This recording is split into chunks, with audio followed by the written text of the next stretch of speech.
Happy Sabbath po sa lahat ng mga kapatid. Happy Sabbath po. Naway mabigyan ng mataas na papuri po ang ating Panginoon sa testimony po.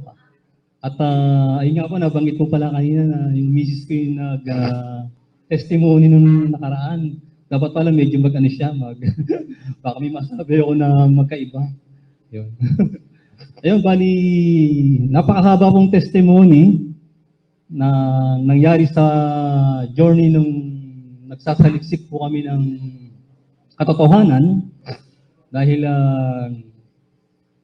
nang bata pa po ako, ayun, talagang Catholic, pero nung nagkaisip po ako ng mga binata na po ako ng mga bandang 1995, yun, sa nangyari sa buhay na nagkaroon po ako ng sakit noon,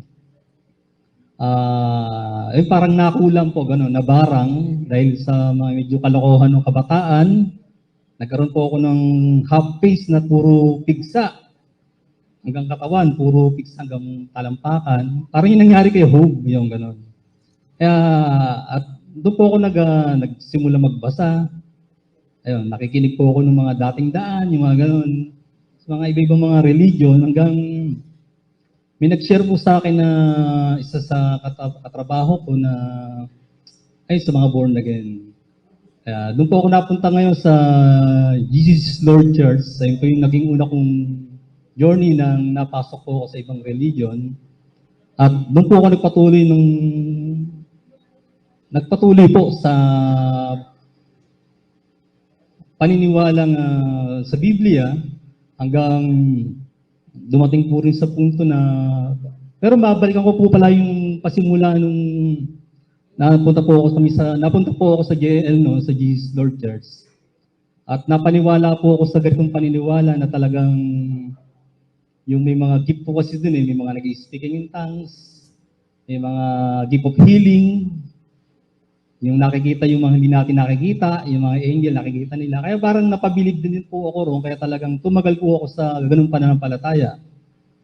At hanggang nung tumatagal po at patuloy sa pagbabasa, marami pong kapahayagan ng salita ng Diyos, kaya maraming naging tanong. Ayun, katulad po ng tanong na katungkol po sa mga pagkain, yung mga ganon.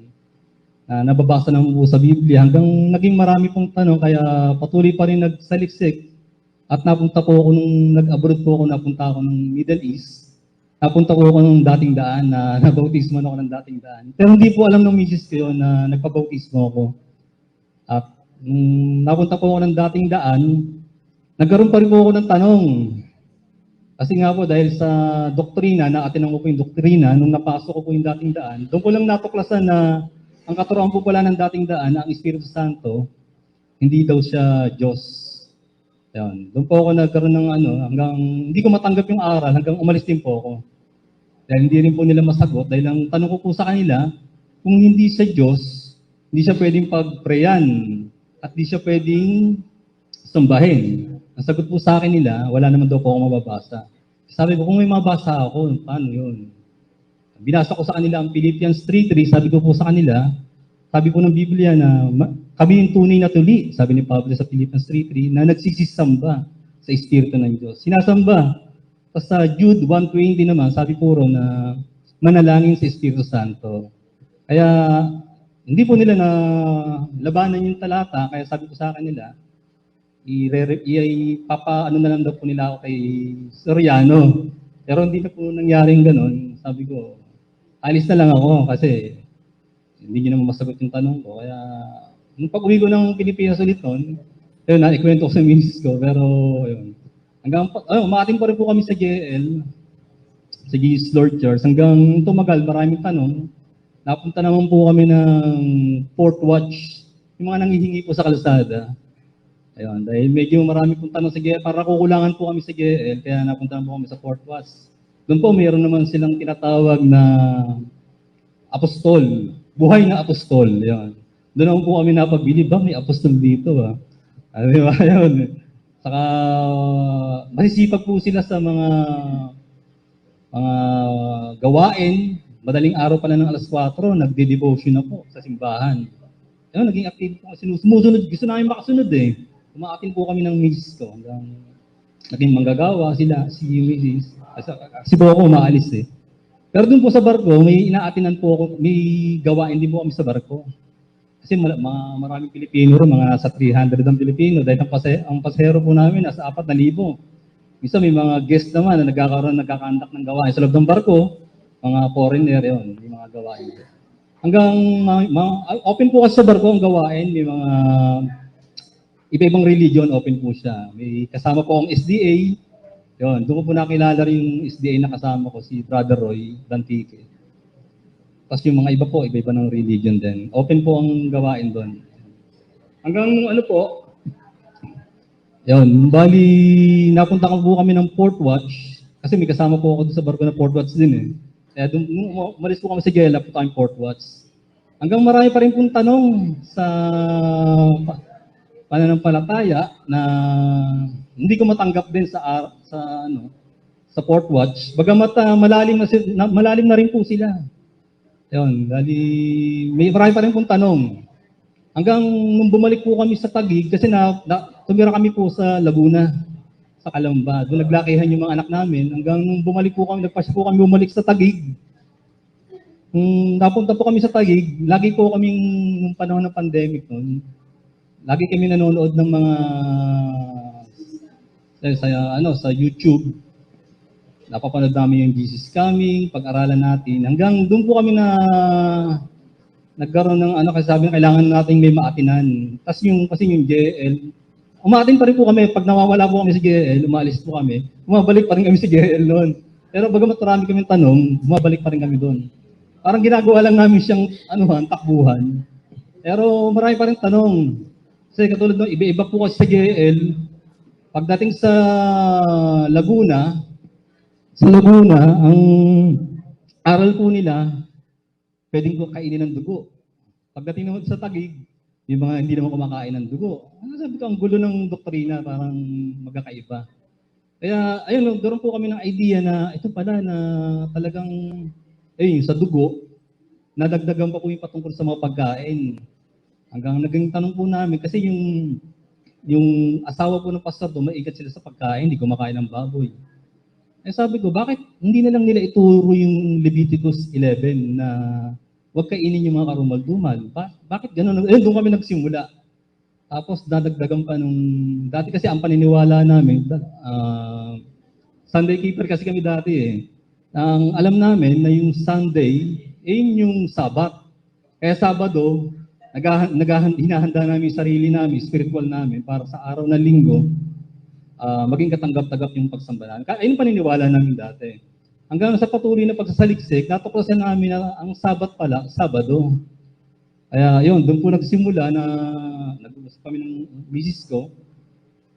Hanggang napanood po namin yung pag-aralan natin, naging maliwanag sa GMM, Gospel and Music. Doon po nagtugma-tugma, kaya ang nangyari po, kinontak po namin yung sa Jesus Coming kasi sa PNM hindi sumagot yung namin, hindi nasasagot yung message namin. Hanggang ang sumagot si Pastor Dison, as ni-refer kami kay Pastor Jomel. Si Pastor Jomel po yung pumunta sa bahay sa amin. Kaya laking pasasalamat namin kila Pastor Jomel, kay Ate Dan. Sila yung nagpa-unlock na pumasyal sa bahay at kung kami sinama pa nila si Brother Johnson Amigan. Kaya yun, patuloy na naliwanagan kami at mga pa lang noon na nabautisbahan kagad kami kasi ilang buwan pa lang ba tayo? Mga ilang buwan pa lang, nag-decide na kagad kami magpabautismo. Kaya tinanong namin si Pastor Jomel, pwede ba kami mabautismo? Kasi sabi ko, pabalik kasi ako ng barko. Baka pwede kami mabautismohan. Pandemic noon. Pero bawal pa nga yung mga pagsimba noon eh. Medyo mahigpit. Pero nag-online lang. Nabautismohan kami, kaya biyaya, nabautismohan kami. Yun, doon na kami nagpatuloy. Bagamat umaalis pa rin ako, medyo mabigat nang umaalis kasi nga di ka makapagsabat. Ang nangyayari na lang po, sa online, gumigising na lang po ako ng madaling araw kasi iba po ang oras eh. Ang simula po ng service sa rooftop alas 8:30, alas 8. Gigising na lang po ako ng mga alas 3, alas 2 para makasabay po ako sa online. Ganyan lang pong ginagawa ko para lang makapagpatuloy. Pero ang desire ko po na makatigil. Ayun po ang desire na makatigil para makagawa ng kalooban ng Lord. At alam ko po na darating ang time na pagkakalabunan po ng Panginoon. Dahil deserve naman po eh. Kaya ayun po yung pinagpapasalamat ko sa Panginoon na nakakapagpatuloy po kami bagamat marami pong mga dapat ayusin pananampalataya. Kaya nagpapasalamat po ako sa Panginoon sa ginawa niyo sa buhay namin ng asawa ko, sa paghahanap namin ng katotohanan, at dinala niya kami sa tunay na iglesia. At alam po namin na ito na yung tunay na iglesia dahil sabi ko kung may hihigit pa rito, aalis pa rin kami. Pero nakalampas na po kami ng 1 year, biyaya po sa Panginoon. Kasi sa mga iba po napuntahan namin, mga lampas ng 1 taon, umaalis po kami. Ayun, sa dating daan, naka-1 taon ako. Tapos sa Port Watch, PMCC, naka-1 taon lang din. Kaya ito ngayon, lampas na tayo ng 1 taon, nandito pa tayo sa SDA. Kaya pinagpapasalamat po namin na ito na, yung tunay na iglesia at hindi na kami aalis dito. At nasagot na rin yung mga tanong. At ito lang pala talaga yung nag-iisa lang na Sabbath keeper.